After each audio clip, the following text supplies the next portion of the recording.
안녕하세요. 대입 준비를 위한 자기주도적 영어학습 강의를 맡게 된 포장고등학교 영어교사 장은길입니다.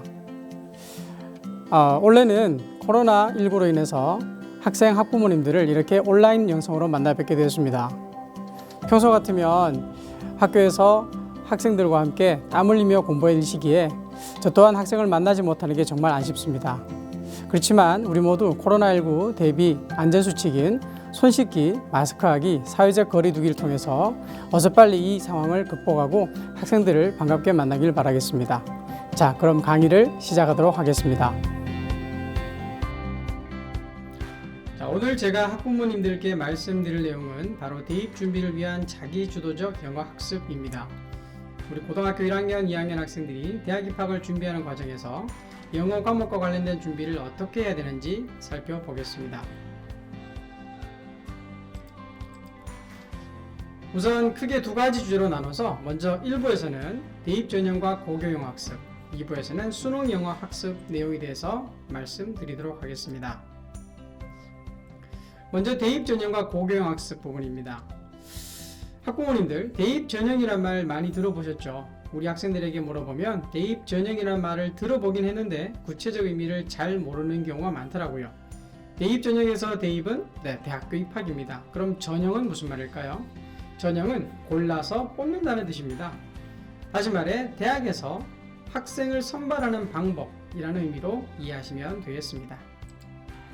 현행 우리나라 대입 전형은 크게 선발 시기에 따라 수시와 정시로 나뉘고 수시는 다시 학생부, 논술, 실기 위주, 정시는 수능 중심 및 실기 위주로 나눕니다. 제가 학생부 위주, 논술 위주 전형이라고 말씀드렸는데요. 무슨 전형이라고 말하는 기준은 전형에 필요한 요소 중 해당 영역의 비율이 50%를 넘는 경우입니다. 즉, 학생부 교과 전형은 다른 반영 요소들 중에서도 학생부 교과 성적, 논술 전형은 논술 성적이 전체 반영 비율의 50%를 넘는다는 걸 의미하죠. 자, 그럼 각 전형별 지원 전략에 대해서 한번 알아볼게요. 학생부 교과 성적은 학교 성적, 즉 내신 성적이 제일 중요합니다. 아울러 대학에 따라 수능 최저학력 기준을 두고 있기도 하고요. 학생부 종합 전형은 고교 생활을 하면서 학생이 보이는 다양한 모습을 종합적으로 평가하는 전형으로요. 일부 대학과 특히 의치학과들은 수능 최저학력 기준을 두고 있기도 합니다. 자, 논술 전형 경우도요. 대학별 고사 성적이 제일 중요하긴 하지만 수학능력 최저학력 기준을 두고 있습니다. 아울러 정시 수능 전형도 학생부 교과 성적을 일부 반영하는 대학도 있긴 하지만 대학 수학능력 시험 성적이 제일 중요한 전형입니다. 향후 논술 전형은 사실 축소될 예정이거든요. 그래서 오늘은 학생부 위주 전형과 그다음에 정시 전형에 대해 그리고 영어 성적과의 관계에 대해서만 말씀드리겠습니다. 그럼 학생부 교과 전형에서 영어 과목이 가지는 의미는 어떤 것일까요? 우선 학생부 교과 성적 반영 방법 측면에서 영어는 거의 모든 대학의 반영 과목에 포함되고요. 이수 단위 측면에서도 국어, 수학과 더불어 반영 비율이 가장 큰 과목입니다. 여기서 이수 단위는 쉽게 말해 주당 수업 시수 정도로 이해할 수 있습니다. 즉 일주일에 2시간씩 수업하는 과목과 4시간씩 수업하는 과목의 반영 비율이 다른 거죠.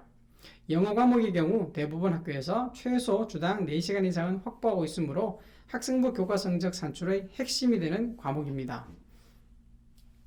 아울러 수능 최저학력 기준에서 영어 과목의 중요성은 상당하죠. 2부 수능 영어 주요 학습 내용에서도 다시 말씀드리겠지만 수능 최저학력 기준은 수능 성적 지표 중에 등급을 반영합니다. 상대평가인 국어나 수학, 탐구 과목에 비해 절대평가인 영어 과목은 상대적으로 등급을 받기 쉽습니다. 자, 여기서 잠깐 대학 수학능력시험 등급에 대해 알아보겠습니다. 국어, 수학, 탐구 과목의 경우 일정 비율에 따라 등급을 부여하는 상대평가 방식입니다. 자, 1등급은 4%, 2등급은 7%. 자, 그래서 내 점수가 아무리 좋아도요, 상대적인 내 점수의 위치에 따라 등급을 받게 되죠. 반면 영어와 한국사의 경우 일정 점수가 되면 해당 등급을 부여하는 절대평가 방식입니다. 즉, 다른 학생들의 점수와 상관없이 본인의 점수가 90점 이상이면 1등급, 80점에서 89점 사이면 2등급을 받는 방식입니다. 학생부 교과 전형의 전형 방법은 크게 학생부 성적만 100% 반영하는 대학, 또는 1단계 학생부 위주의 서류평가라고 2단계 면접을 보는 대학, 아니면 학생부와 면접, 학생부와 자기소개서와 같은 서류평가 점수를 일괄 합산하여 선발하는 전형으로 나눌 수 있습니다.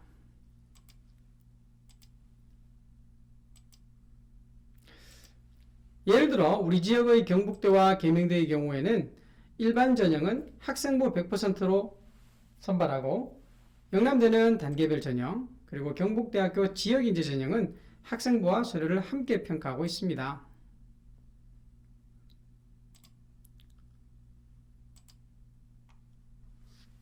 자, 그럼 대략적으로 학생부 교과 전형에서 수능 최장의 기준은 어느 정도일까요? 표에 보다시피 대학별, 계열별로 차이를 보이고 있습니다. 대략적으로 수도권 주요 대학과 거점 국립대학은 학생부 교과 전형으로 가기 위해서는 수능 각 과목별로 대략 2등급 이내는 되어야 합격을 위한 최소 여건을 갖추게 됩니다.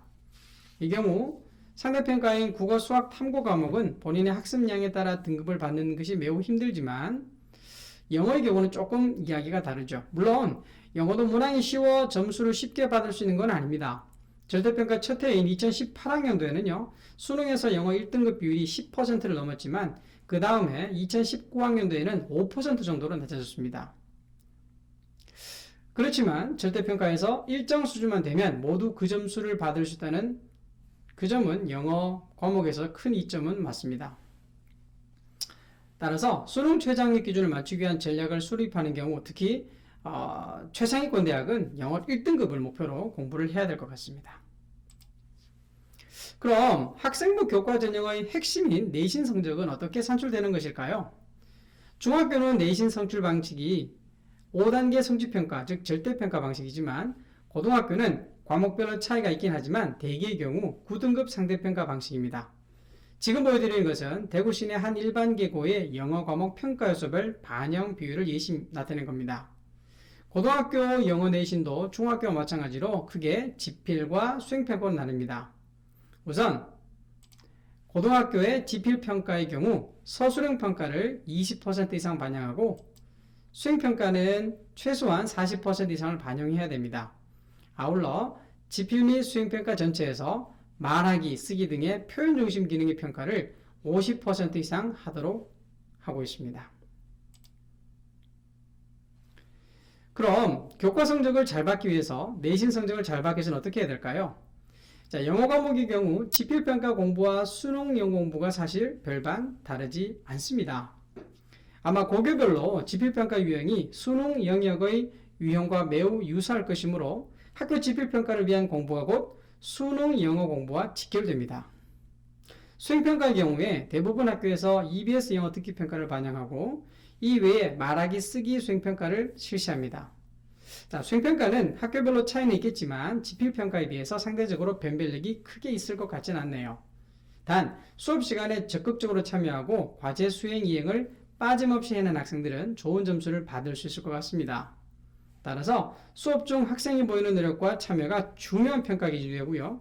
그 정도에 따라 교사들이 학교생활기록부에 기재해주는 과목별 세부 능력 및 특기사항, 일명 세특에 기재됩니다. 또한 시험 범위 양이 중학교는 사실 비교가 되지 않죠. 최소 3 내지 5배 이상의 시험 범위가 차이 납니다. 중학교는 주로 교과서 지문만 출제되지만 고등학교의 경우 대부분 교과서뿐만 아니라 수업 중 다루는 다양한 지문에서 시험 문항이 출제되기 때문입니다. 또한 수능 모의평가에서는 한 문항 정도 출제되는 어법 문항이 내신 시험에서는 최소 20% 이상 출제되는 경향이 있습니다. 그래서 수업 중 선생님이 강조하시는 어법 내용은 꼭 확인하고요. 내 것으로 만들어야겠죠. 아울러 20% 이상 출제되는 서술형 문항의 경우 상위권 학생들의 등급을 가르는 중요한 내용인 경우 많습니다. 이에 대한 대비를 평소에 철저히 해야 됩니다. 다시 말해 고등학교 영어는요, 결코 소위 말해 머리만 좋고 성실하게 공부하지 않은 학생이 좋은 성적을 받을 수 없습니다. 그래서 제가 봐도요, 고등학교 영어는 영어를 잘하는 학생보다는 영어를 열심히 하는 학생이 더 좋은 성적을 거두는 모습을 많이 봤습니다. 다음으로 학생부 종합전형과 영어 공부에 대해서 말씀드리겠습니다. 자, 이미 말씀드린 대로 학생부 종합전형은 교과 성적을 정량적으로 평가하기보다는 학생의 고교 생활 중에 보인 다양한 모습을 종합적으로 판단하고 평가하는 겁니다.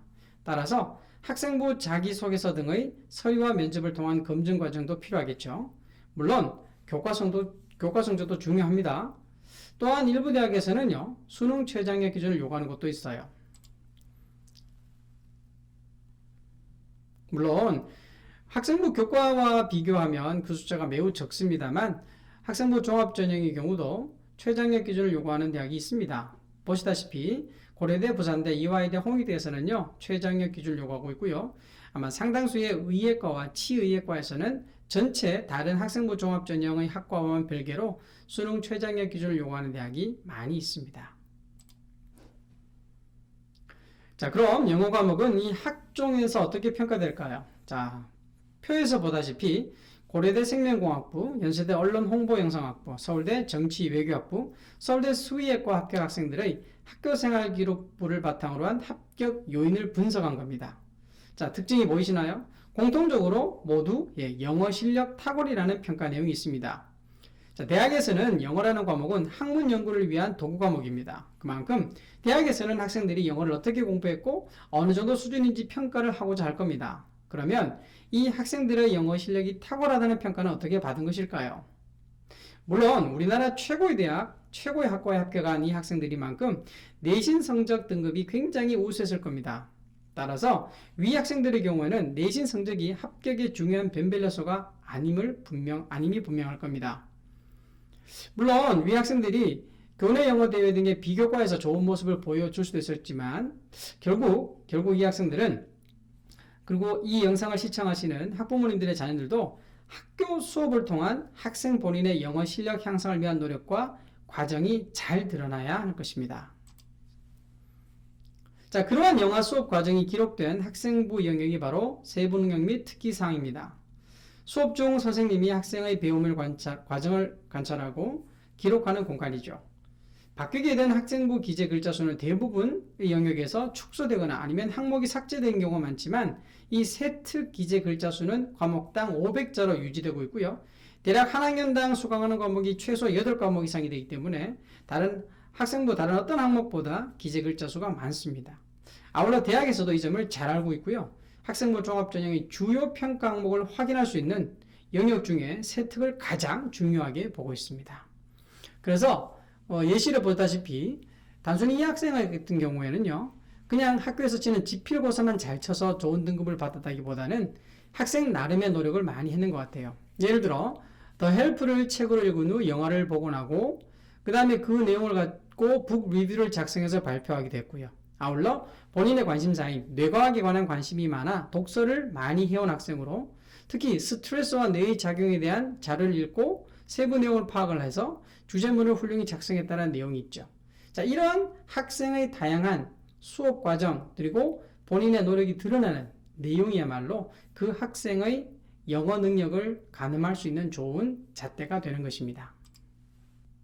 지금까지는 수시 학생부 위주 전형인 학생부 교과와 학생부 종합전형에서 영어 과목의 중요성과 공부 방향에 대해서 살펴봤습니다. 그럼 정시 전형에서 영어는 어떤 의미를 가지는 걸까요? 정시 전형에서 영어는 절대평가로 인하여 국어, 수학, 탐구 과목에 비해 전반적으로 영향력이 줄어든 건 사실입니다. 우선 영어를 반영하는 방법은 크게 비율 반영, 최저학력 기준, 가감점을 부여하는 대학으로 나눌 수 있고요. 대부분의 대학에서 비율로 반영하고 있음을 알 수 있죠. 또한 수능 최저학력 기준을 제시한 대학에서는 이 기준을 반드시 만족시켜야 됩니다. 이를 좀 더 구체적으로 살펴보면 앞서 말했듯이 반영 방법에 따라 서울대, 고려대, 서강대는 영어 등급별로 점수를 더하거나 빼는 방식입니다. 즉 서울대의 경우 영어 4등급을 맞더라도요, 전체 점수에서 1.5점 감점되는 정도입니다. 물론 합격과 불합격을 나누는 점수 차이는요, 소수점까지 내려갈 수 있으므로 그게 미미하다고 말할 수는 없지만 수험생이 피부에 와닿는 정도로 중요한 건 아닌 것 같아요. 반면 연세대와 숙명여대의 경우는 이야기가 달라지죠. 2등급을 받으면 5점이 감점됩니다. 무시할 수 없는 점수예요. 수험생의 입장에서는 영어 등급을 어떻게 받느냐 하는 것이 정시 전형에서 대학 선택의 폭을 결정할 수 있습니다. 아울러 경북대나 부산대 등의 지역 거점 국립대와 지역 주요 대학들은 3등급 이하의 점수를 받게 되는 경우 상당한 차이가 있어서 사실상 합격이 힘들 수 있죠. 즉 최소 지역거점 국립대 이상을 가고자 하는 학생들은 영어에서 2등급 이상은 받아야 된다는 결론이 나옵니다.